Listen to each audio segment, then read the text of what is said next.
नमस्कार दोस्तों, कैसे हैं आप सभी लोग। आई होप अच्छे होंगे।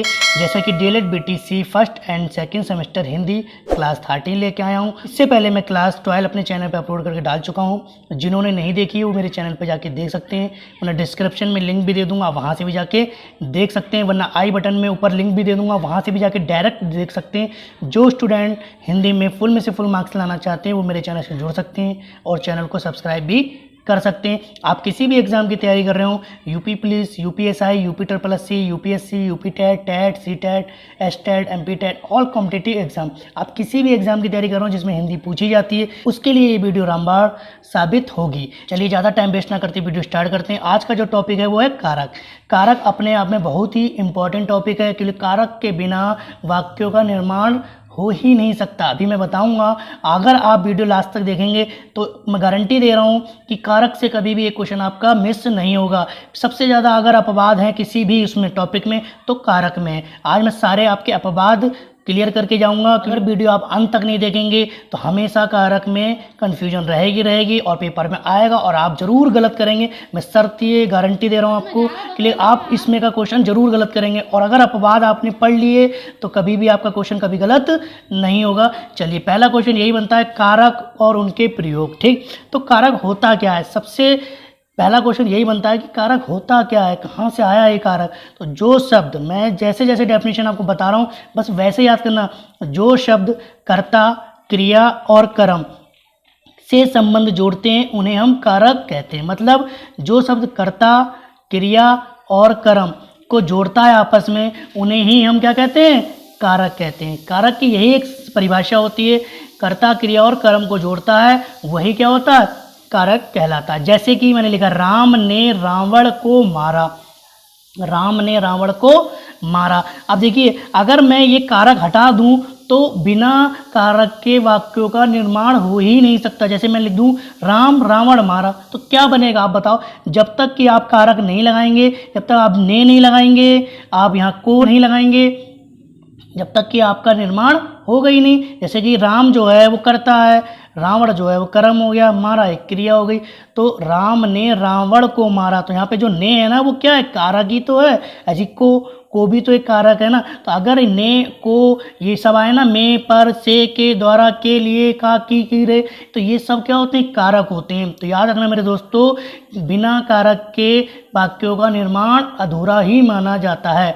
अब जैसे कि यहाँ पे पूछा जाता है कि राम ने रावण को मारा, और क्वेश्चन में हाईलाइट कर देगा ऐसे करके और पूछेगा ये क्या है, तो बताइए कौन सा? तो राम ने, तो ये कौन सा कारक है? तो कर्ता कारक है। को मारा, किसको मारा? तो यहाँ पे हाईलाइट कर देगा, तो रावण को मारा, तो कर्ता ने कर्म को, तो यहाँ पे कर्म कारक हो जाएगा कौन सा? कर्म। और यहाँ पे कौन सा आ जाएगा? कर्ता कारक। अभी मैं आपको पूरा डिटेल में पढ़ाऊंगा, वीडियो स्किप करके मत जाना। आधा अधूरा ज्ञान लेके जाएंगे तो आपको हमेशा दिक्कत होगी, इसलिए पूरा ज्ञान लेके जाइए, लास्ट तक वीडियो में बने रहिए, मैं पूरा आपका चैप्टर कंप्लीट करा दूंगा। चलिए आगे देखते हैं। अब याद रखना मेरे दोस्तों, मैंने नोट डाल के लिखा है, अगर कारक को हटा दिया जाए तो वाक्यों का निर्माण भी नहीं हो पाएगा। मैंने अभी बताया था ना कि अगर कारक नहीं होगा ना तो कारक के बिना वाक्यों का निर्माण अधूरा माना जाता। अब कारक की परिभाषा अगर एग्जाम में पूछ ले तो कैसे लिखेंगे? संज्ञा या सर्वनाम के जिस रूप से उसका संबंध क्रिया के साथ जाना जाता है उसे हम कारक कहते हैं। देखिए, इसमें संज्ञा भी आएगा, सर्वनाम भी हो सकता है, और उसका संबंध किससे हो? क्रिया के साथ, क्रिया के साथ। जैसे कि इसमें लिखा है ना, राम ने रावण को मारा। अब मारा जो है ना क्रिया, अब मारा किसको मारा? रावण को मारा। किसने मारा? तो राम ने मारा। तो यहाँ पे जो काम कर रहा है ना, कौन कर रहा है? राम। राम क्या है? कर्ता है। क्यों? राम ने मारा है ना, तो राम ही क्रिया का फल जो किस पे पड़ रहा है? कर्ता पे पड़ रहा है। तो यहाँ पे ये क्या हो जाएगा? क्रिया। तो यहाँ पे क्रिया जो मेन होती है तो इसका याद रखना, क्रिया के साथ जाना जाता है, उसे हम कारक कहते हैं। चलिए आगे देखते हैं। अब कारक के भेद, तो कारक के मुख्य भेद अगर एग्जाम में आपसे पूछे तो याद रखना, कारक के मुख्य भेद हमेशा 6 होते हैं। एग्जाम में ये पूछा गया है क्वेश्चन यूपी ट्रिपल एससी में कि कारक के कितने भेद होते हैं, तो कारक के मुख्य 6 भेद होते हैं। और आपसे पूछे कुल भेद कितने होते हैं, तो याद रखना मेरे दोस्तों 8 होते हैं। कितने? 8। जैसे कि मैंने लिख भी दिए, कर्ता कारक, कर्म कारक, करण कारक, संप्रदान कारक, अपादान कारक, संबंध कारक, अधिकरण कारक, संबोधन कारक। तो देखो, कर्ता ने कर्म को करण से के द्वारा संप्रदान को के लिए अपादान से मतलब अलग होना, संबंध का की के रा री रे अधिकरण में पर संबोधन हे हो अरे अबे एक्सक्लेमेटरी साइन होता है यहाँ पे। अब देखिए मुख्य 6 भेद कौन से होते हैं, तो याद रखना मेरे दोस्तों, संबोधन से ही निकला है आपका कर्म कारक, तो संबोधन से ही निकला है आपका कर्म कारक। अब देखिए संबोधन से तो निकला है कर्म कारक, अब दूसरा कौन सा होता है, तो याद रखना संबंध कारक, संबंध से बना है संप्रदान कारक, तो संबोधन से बना है आपका कर्म, संबोधन से ही निकला है कर्म कारक और संबंध कारक से निकला है संप्रदान कारक। तो मुख्य 6 भेद होते हैं कौन कौन से, पहला हो गया, दूसरा हो गया, तीसरा हो गया, चौथा हो गया और पांचवा हो गया और आपका ये छठा हो गया, सॉरी पांचवा ये हो गया और छठा ये हो गया, मतलब सॉरी चौथा ये मान लो चाहे इसको मान लो, इससे कोई फर्क नहीं पड़ता, क्योंकि देखिए छठे से ही तो चौथा निकला है, तो आप छठे को पांचवा मान लो, इससे कोई फर्क नहीं। तो 1 2 3 4 5 और 6, तो आपके टोटल जो होते हैं मुख्य 6 भेद होते हैं, कर्ता, कर्म, करण और संप्रदान, और संप्रदान के साथ ही बनेगा आपका संबंध और अपादान, अधिकरण और संबोधन, ये 6 ही हैं मुख्य भेद किसके, कारक के, और कुल भेद होते हैं वो 8 होते हैं। अब सबको एक एक करके डिटेल में मैं बता देता हूँ आपको, वीडियो स्किप मत करना, लास्ट तक जब बने रहना तभी आपको कारक समझ में आएगा, इसमें अपवाद बहुत हैं। चलिए आगे देखते हैं। चलिए पहला देखते हैं क्या है, पहला है कर्ता कारक। कर्ता कारक का मतलब ने, इसमें परसर्ग पूछा जाता है, कभी कभी परसर्ग पूछा जाता है, परसर्ग होते क्या है, तो परसर्ग का मतलब होता है विभक्ति चिन्ह, विभक्ति चिन्ह का मतलब ये होता है परसर्ग, मतलब जैसे कर्ता ने, कर्म को, करण से, तो यही होते हैं परसर्ग। जैसे कर्ता कारक में ने पूछा जाता है, ने, तो ने क्या है, परसर्ग। तो याद रखना शब्द का वह रूप जिससे क्रिया के करने वाले का बोध होता है उसे कर्ता कारक कहते हैं। जैसे मैंने एग्जाम्पल लिखे, माँ ने खाना बनाया, अध्यापिका ने पाठ पढ़ाया, राकेश ने साइकिल चलाई, सीता ने रोटी खाई, मोहन पुस्तक पढ़ ली। तो देखना इनमें तो ने दिया हुआ और इसमें ने नहीं दिया हुआ, तो कहीं कहीं छुपा भी होता है, आपको माइंड लगाना पड़ेगा।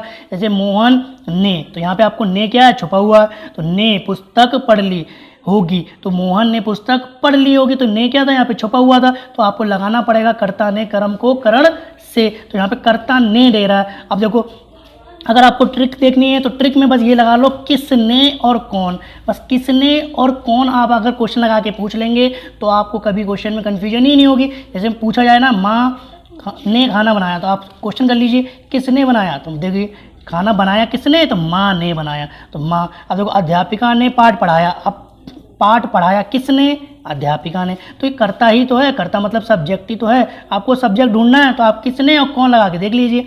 देखिए साइकिल चलाई, किसने चलाई साइकिल भाई, तो राकेश ने साइकिल चलाई, इसका मतलब ये कर्ता कारक है। रोटी खाई, किसने खाई, सीता ने खाई। आप क्वेश्चन कर लीजिए, ये पुस्तक पढ़ ली होगी, किसने पढ़ ली होगी, मोहन ने पढ़ ली होगी, तो आपका ये कौन सा हो जाएगा, कर्ता कारक। चलिए इसमें कोई अपवाद नहीं होता है मेरे दोस्तों, इसमें कोई अपवाद नहीं होता है, एक यही एक ऐसा है जिसमें कोई अपवाद नहीं होता, बाकी सब में अपवाद ही अपवाद भरे पड़े हैं, इसमें अपवाद से ही क्वेश्चन पेपर में बनते हैं। चलिए आगे देखते हैं, दूसरा क्या है, कर्म कारक। अब कर्म कारक देखिए, इसमें परसर्ग क्या होता है, को, इसमें आपको पहचाना ना, कर्ता ने कर्म को का मतलब ही विभक्ति चिन्ह होता है, परसर्ग का मतलब ही विभक्ति चिन्ह होता है।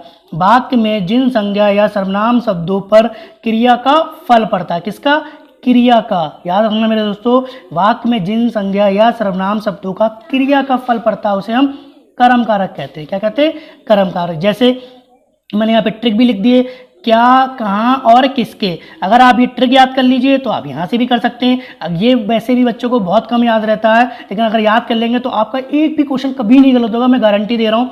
जैसे रंजना सेब खा रही है, अब इसमें देखो ना तो कर्ता ने दिया है ना केव, तो देखो यहाँ पे को छुपा हुआ है, रंजना सेब को खा रही है, तो आप यहाँ पे दिमाग लगा लेंगे। अगर यहाँ से ना लगा पाए तो आप ये याद कर लीजिए, क्या, कहाँ और किसको। तो देखो क्या खा रही है, आप क्वेश्चन कर लीजिए, रंजना सेब खा रही है, तो देखो मैंने बताया था ना, जिसका फल, क्रिया का फल किस पे पड़ता है, कर्म पर पड़ता है, वही कर्म कारक कहलाता है। जैसे कि राम पुस्तक पढ़ता है, तो राम पुस्तक को पढ़ता है। अब को छुपा हुआ है, पेपर में आता है और आपको नहीं आता तो कहते जय श्री राम, आप छोड़ देते हैं वहाँ पे। तो आपको यही नहीं करना, राम पुस्तक पढ़ता है, तो आप क्वेश्चन कर लीजिए क्या पढ़ता है, राम पुस्तक पढ़ता है। अब देखो पढ़ता का फर्क कर्ता पे नहीं पढ़ रहा है, पुस्तक पे पढ़ रहा है। देखो राम पढ़ता है, तो ये ऑब्जेक्ट मतलब कर्म ही तो है आपका, कर्म पे जब फल पड़ता है तो उसी को ही तो हम कर्म कारक कहते हैं। अगला देखो, मजदूरों को रुपए मिल गए। अगर आप को नहीं पहचान पा रहे हैं तो आप ट्रिक लगा लीजिए, क्या, कि किसको, कहाँ, तो किसको मिल गए, तो आप देखो यहाँ पे क्वेश्चन कर लो, किसको रुपए मिल गए, तो मजदूरों को मिल गए। माली ने पौधों को सींचा, अब देखो सींचा किसको, देखो किसको लगा लीजिए, पौधों को, पौधों को। संजय पानी पी रहा है, पी रहा है क्या, पानी, तो पानी क्या है आपका, कर्म ही तो है, तो ये हो जाएगा आपका कर्म कारक। इसमें अपवाद बहुत हैं, चलिए मैं आपको अपवाद बता देता हूँ। इसमें अपवाद बहुत ही इंपॉर्टेंट है। यदि हिंदी वाक्य में निम्नलिखित शब्दों में से कोई शब्द आए तो उसमें कर्म कारक का प्रयोग होता है। रट्टा मान लीजिए, क्या मान लीजिए, रट्टा, क्योंकि देखिए ये टॉपिक ऐसा ही है कि इसमें अगर आप रट्टा नहीं मानेंगे तो आप क्वेश्चन गलत करके ही आएंगे एग्जाम में। इसमें क्वेश्चन बनते ही बनते हैं और बच्चा वहाँ जाके कंफ्यूज हो जाता है और फिर वो गलत ही करता है। तो याद रखिए जितने मैंने ये चीज़ें लिखी हैं बस इतनी नोट कर लेना, आपका कभी क्वेश्चन गलत नहीं होगा। जैसे कि दूध दूना, याच मांगना, याच मतलब मांगना होता है भीख मांगना, पक माने मतलब पक पकाना भी आ जाए, मतलब खाना पकाना, दंड दंडित करना, ची मतलब चुराना, ब्रू मतलब बोलना, नी मतलब ले जाना, चुराना, सुलाना, बुलाना, भगाना, पुकारना आदि। चेतन, चेतन पदार्थों के साथ कोई चीज़ आ जाए तो वो भी याद रखना कौन सा लगाना आपको, कर्म कारक। जब भी ये शब्द आ जाएं आप आंख बंद करके कर्म कारक लगा देना, क्योंकि अपवाद है, अपवाद में रट्टा मानना ही पड़ेगा, इसका कोई नियम कोई रूल नहीं होता है। परित, परित मतलब सर्वत्र, चारों ओर, दोनों ओर, तीनों ओर, कभी भी कोई चीज़ आ जाए तो हमेशा रखना कर्म कारक लगा दीजिए आंख बंद करके, कभी क्वेश्चन आपका गलत नहीं होगा। जाने के अर्थ में कोई भी चीज़ आ जाए तो हमेशा कर्म कारक लगा दीजिए। मैं आपको एग्जाम्पल देता हूँ, चलिए एक एक करके मैं आपको एग्जाम्पल से समझा देता हूँ। चलिए अब मैं आपको एक एक करके एग्जाम्पल समझा देता हूँ, कभी आप क्वेश्चन गलत नहीं करेंगे। वह गाय से दूध दूता है, तो देखिए अगर आप इस क्वेश्चन को करेंगे तो बच्चा यहाँ पे गलत इसलिए करता है कि वो तो कहेगा कर्ता ने कर्म को करण से, उससे पकड़ेगा और क्या लगा देगा, करण कारक लगा देगा, और करण कारक लगाते ही क्वेश्चन क्या हो जाएगा, गलत हो जाएगा। इसलिए मैं बोल रहा हूँ इसमें अपवाद बहुत हैं, इसलिए वीडियो लास्ट तक देखना, आपके सारे कन्फ्यूजन डाउट दूर कर दूंगा। वह गाय से दूध, अभी मैंने बताया था ना, दूध दूना, ये किस में आएगा, कर्म कारक, किसमें, कर्म कारक में। आंख बंद करके आप कर्म कारक लगा दीजिए, कभी आपका क्वेश्चन गलत नहीं होगा। गांव के चारों ओर वृक्ष, मैंने बताया ना परिता, अभी बताया था ना, दोनों ओर, चारों ओर, जब भी इसमें का कोई क्वेश्चन बनेगा आप हमेशा कर्म कारक लगा दीजिए। शहर के दोनों ओर नदी बहती, देखो ओर आ गया ना, परिता मतलब चारों ओर, सर्वत्र, चारों ओर। माँ रसोई घर में खाना पकाती, पक पकाना मतलब बताया था ना, खाना बनाना, खाना पकाना, तो ये भी किस में आएगा, कर्म कारक में। तो रट्टा मान लीजिए के लिए इसका कोई रूल नहीं होता, कोई नियम नहीं है व्याकरण में, रट्टा ही मानना पड़ेगा, आपको रट्टा ही मानना पड़ेगा। इसलिए वह पौधों से फूल चुनता है, मैंने बताया था ना चुनना, तो ये भी किस में आएगा, कर्म कारक में। जैसे चोर दुकान से धन चुराता है, चुराना भी किस में आएगा, कर्म कारक में। अध्यापक छात्रों को दंडित, दंडित करना भी कर्म कारक में, मैंने बताया था। भिखारी राजमहल में भीख मांगता है, भीख, याच मांगना मतलब भीख मांगना, मैंने अभी बताया था ना, तो ये भी किस में आएगा, कर्म कारक में आएगा। मुनि वन में जाते हैं, जाने के अर्थ में कोई चीज़ आएगी वो भी कर्म कारक में ही आती है, तो आप रट्टा मान लीजिए कि यही अपवाद होते हैं। वह बाजार जाता है, जाने के अर्थ में कोई भी वाक्य आपका आएगा तो आप आंख बंद करके कर्म कारक लगाएंगे और आपका क्वेश्चन 100% सही जाएगा, क्योंकि अपवाद है भाई, अपवाद का कोई नियम ही नहीं होता। तो आई होप आपको ये दोनों समझ में आ गए होंगे। चलिए नियम नंबर तीसरा देखते हैं क्या कह रहा है।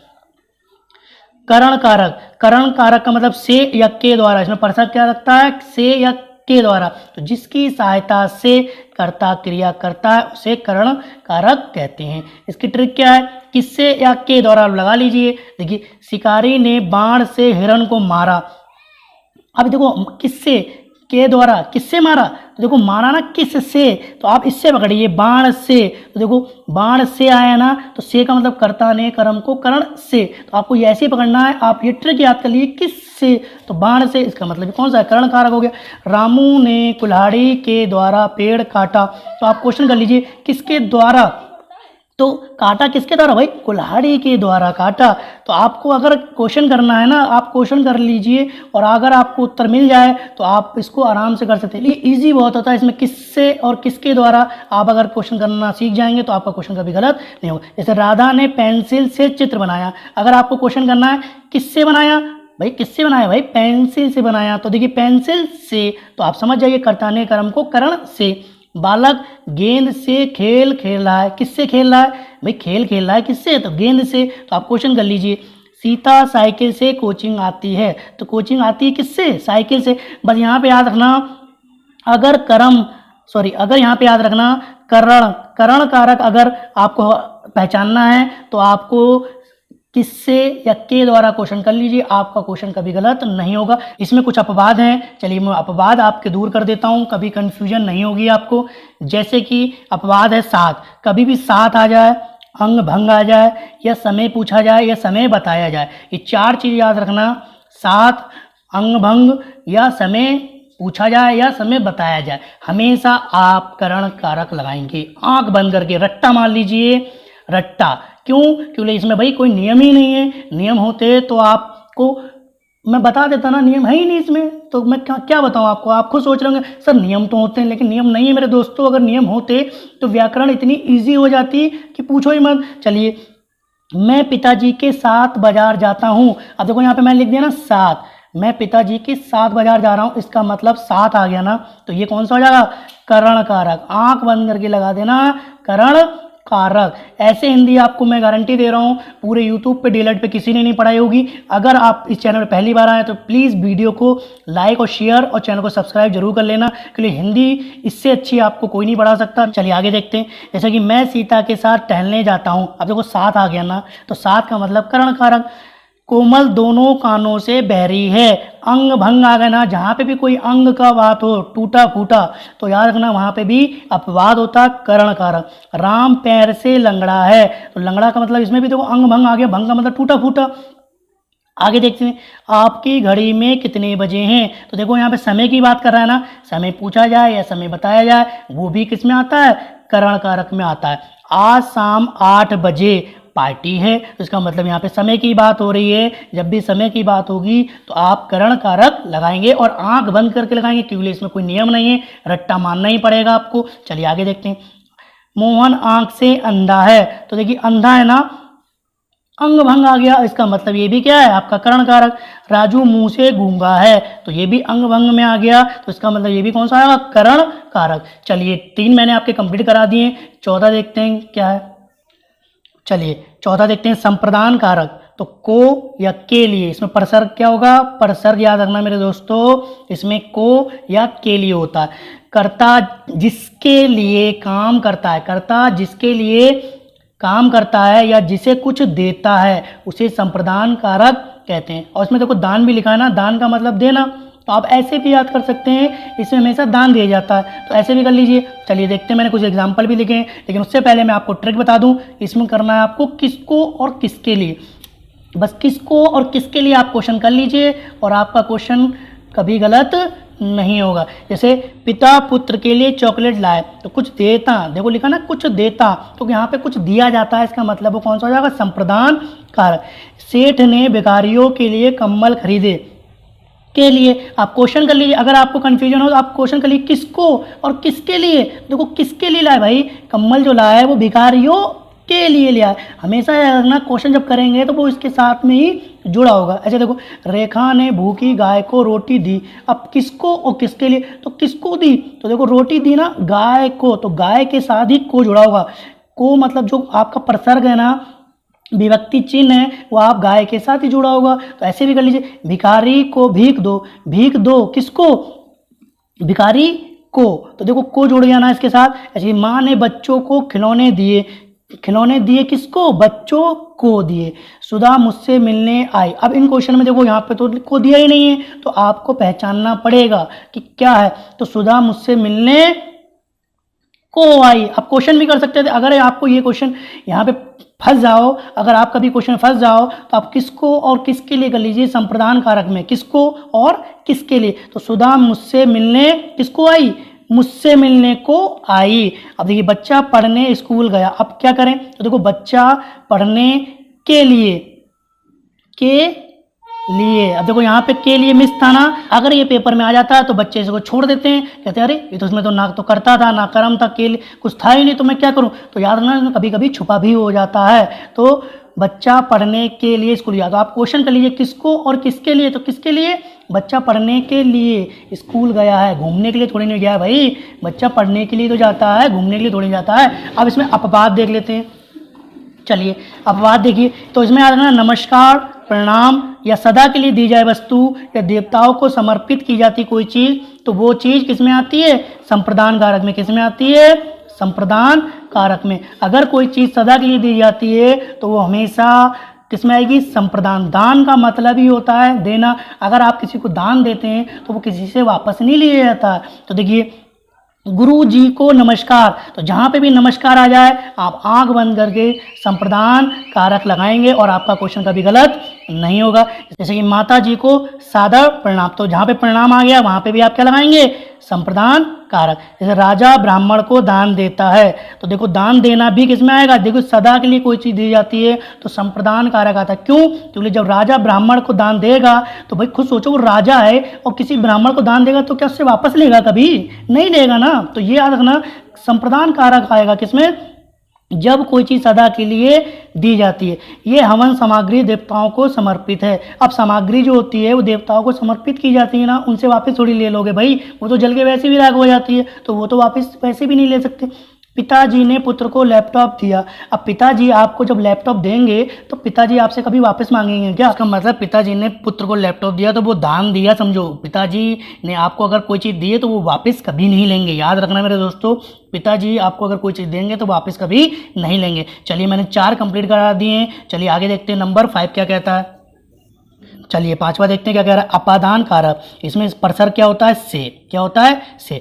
जिससे अलगाव का बोध हो उसे हम अपादान कारक कहते हैं। मतलब कोई चीज़ दूर हो रही होगी, अलगाव हो रहा होगा, मतलब वो चीज़ दूर जा रही होगी। अभी देखिए इसमें ट्रिक क्या है, कहाँ से, बस इतनी सी याद रखना, कहाँ से। अब देखो बिल्ली छत से कूद पड़ी, तो आप क्वेश्चन कर लीजिए। क्वेश्चन जब आप कर लेंगे तो आपका आंसर कभी गलत नहीं होगा। जैसे लिखा ना बिल्ली छत से कूदी, तो आप दिमाग लगा लो, बस इतना याद कर लो कहाँ से कूदी, तो छत से। तो यहाँ पे छत से जुड़ा हुआ है ना, छत से, तो इसका मतलब ये दूर हुई, अलगाव हुई। मतलब बिल्ली नीचे आई और छत ऊपर, तो दोनों क्या हो गए? अलग हो गए। जैसे गंगा हिमालय से निकलती है।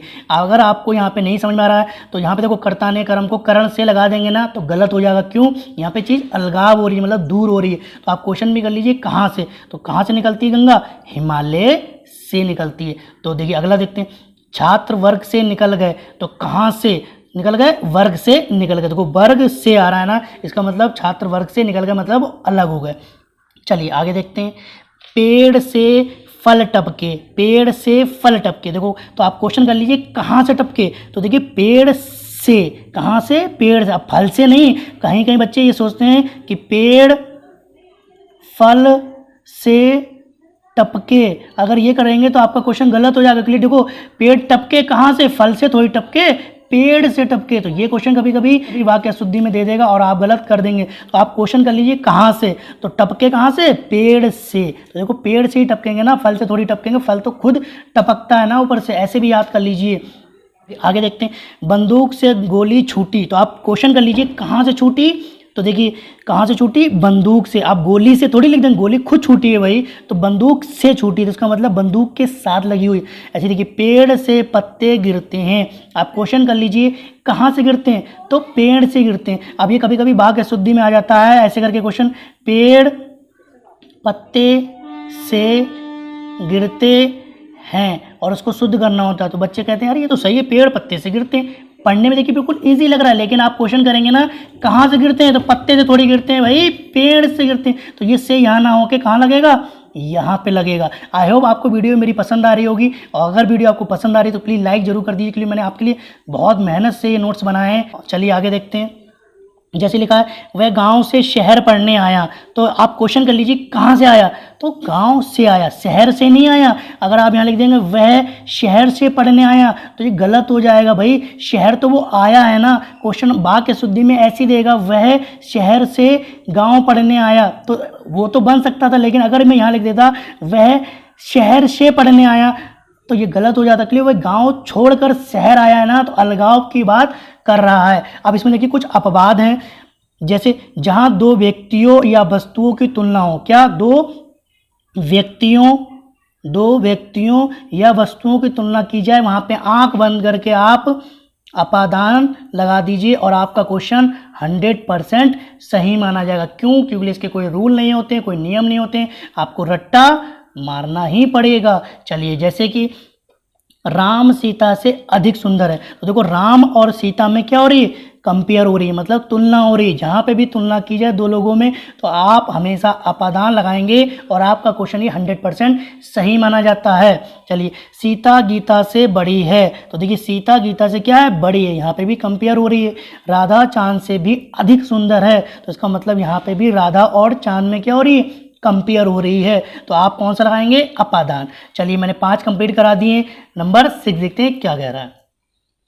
संबंध कारक, तो इसका परसर क्या होता है, का, की, के, रा, री, रे।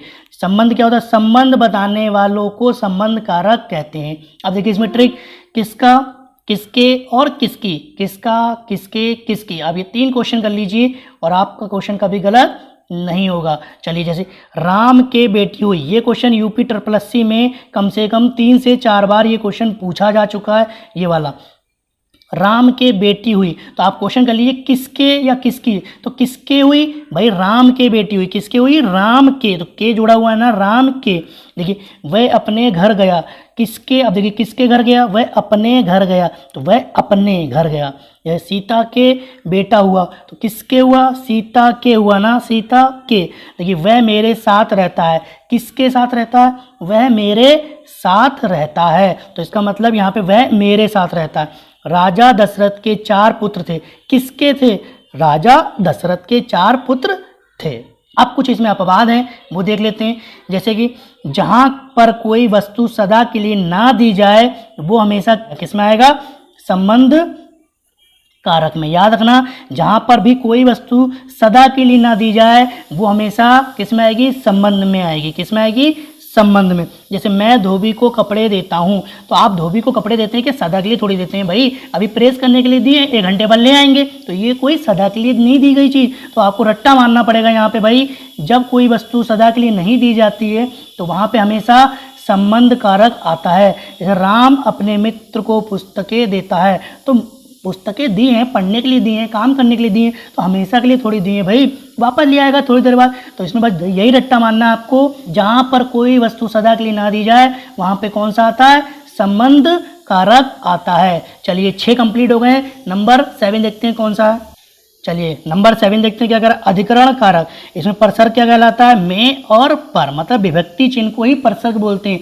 संज्ञा के जिस रूप से क्रिया के होने के स्थान का ज्ञान होता है उसे हम अधिकरण कारक कहते हैं। जैसे ट्रिक इसमें लगाना किस में और किस पर, बस इतना लगा लीजिए क्वेश्चन, किस में और किस पर। आप क्वेश्चन करना सीख जाएंगे तो आपका क्वेश्चन कभी गलत नहीं होगा। जैसे छात्र कमरे में बैठे हैं, तो किस पर बैठे हैं या किस में, तो किस में बैठे हैं ना, तो कमरे में बैठे हैं, देखो कमरे में बैठे हैं, इसका मतलब कौन सा, अधिकरण कारक। जैसे मछली पानी में तैर रही है, किस पर तैर रही है, किस में तैर रही है, तो पानी में तैर रही है, देखो पानी के साथ में जुड़ा हुआ है ना, तो पानी में तैर रही है। जैसे मेज पर पुस्तक रखी, तो किस में रखी, तो ये तो नहीं पता, किस पर रखी है, तो मेज किस पर रखी है, सॉरी पुस्तक किस पर रखी है, मेज पर रखी है। कौवा पेड़ पर बैठा हुआ है, किस पर बैठा हुआ है, कौवा किस पे बैठा है, पेड़ पर बैठा है, पेड़ पर। तो देखिए मोहन छत पर पतंग उड़ा रहा है, तो किस पर उड़ा रहा है, छत पर, देखो छत के साथ पर आ रहा है ना, तो ये होता है अधिकरण कारक, में और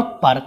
चलिए इसमें भी कोई अपवाद नहीं होता है, सिर्फ 2 ऐसे हैं जिसमें कोई अपवाद नहीं है।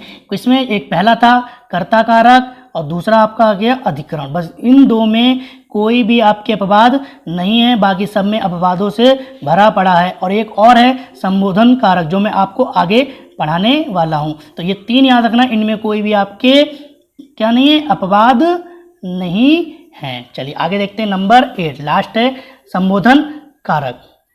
तो ये क्या होता है, हे अरे, इसका परसर्ग क्या होता है, इसका परसर्ग यही होता है हे और अरे।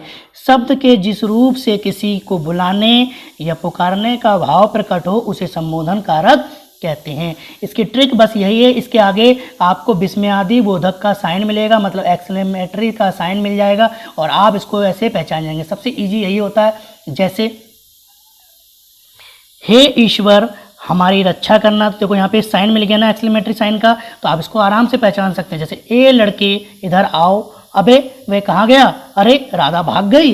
हे तुम क्या कर रहे हो, अरे रामू तुम कहाँ जा रहे हो। बच्चों मन लगाकर पढ़ो। तो यहाँ पे देखो साइन लगे हुए हैं ना, तो ये देखिए साइन से आप पहचान जाएंगे कौन सा है, संबोधन कारक।